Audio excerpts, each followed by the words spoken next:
guys, ayan. Lakad ulit tayo pabalik. Galing naghatid sa ating alaga. Dito ako dadaan kasi yung mga motor baka ako'y masagi at ano na.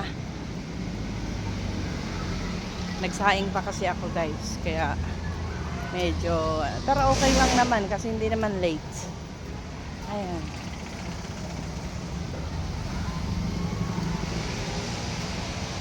Walking ulit. Malaking bagay itong paglalakad na ito, yung ng back and forth. Kasi nakakabawas ng kolesterol. Tsaka nakaka-healthy na rin ng katawan. Ayan.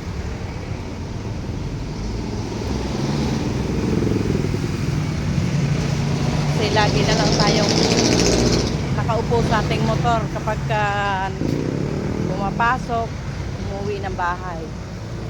So, hihira na talaga makapaglakad. Kaya, good opportunity talaga tong paghahatid sa alaga. Tapos, lakad pa hatid. Lakad pabalik. Yan.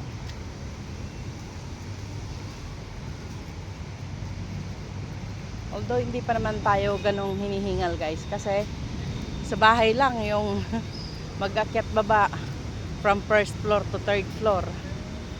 Minsan sa isang araw nakakailang akyat baba ako kasi mag-aakyat ng tubig, mag-aakyat ng mga lulutuin, naakyat yung mga kaldero at kung ano-ano pa. Minsan kung ano-anong condiments ang nakakalimutan, syempre bababa ka ulit. Kaya kahapon yung mga pinamili ko na condiments, inakyat ko na lahat sa taas, doon ko na inimbak. Problema naman yan, kapag sa baba naman ako magluto-luluto, akit pala na ako sa taas. Sa taas naman ako kukuha ng pang condiments. Diba? Vice versa lang. Kasi wala akong iniwan sa baba, nasa taas lahat. Kasi pag sa baba, sa gas stove po tayo nagluluto guys. Pero pag sa taas, sa kahoy po tayo nagluluto. Yun po yung pinagkaiba. Tatawid na po tayo.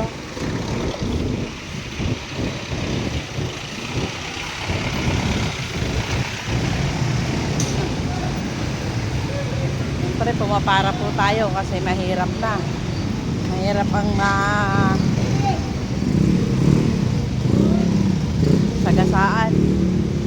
Abala na sa araw-araw mong trabaho. Gastos pa.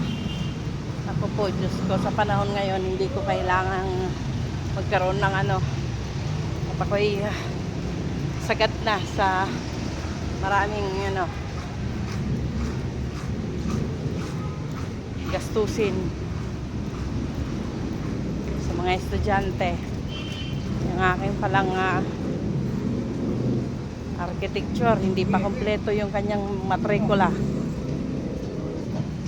Dami pang kulang. Hindi pa namin nabibili lahat. So,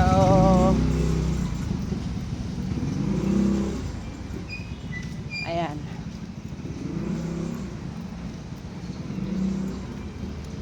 Walking guys. Pwede po ba? Malaking bagay. Sabihin na natin mawalan tayo ng 7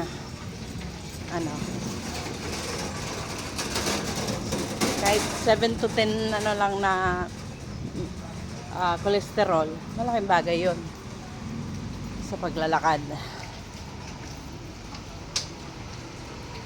Kasi hindi naman natin maiwasan na makapag-ipon ng cholesterol sa lifestyle ng ating araw-araw lifestyle na kinakain. Tapos yung mga binibili natin, yung mga manok, syempre hindi natin alam kung ano nung pinagtututurok sila dyan para lang mabilis lumaki.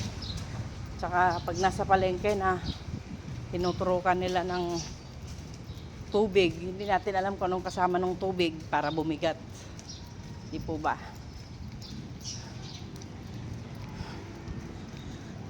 Even yung isda na inaano nila, iniimbak, nilalagyan na rin nila ng formalin.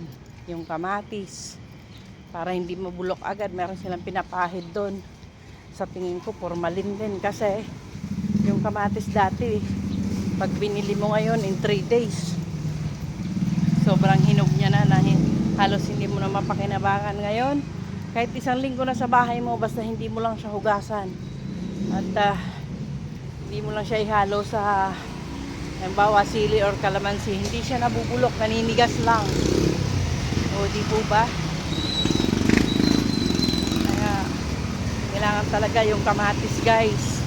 Hinuhugasan niya ng maigi. Ako, ginagawa ko dyan, sinasabunan ko yan. Hinukuskus ko pa ng sponge. Kasi yung kulay blue na kumakapit doon, yun yung pinapahid nila eh. Pagdating pa lang yan sa sa storage nila sa Divisoria, doon pinapahira na nila yan.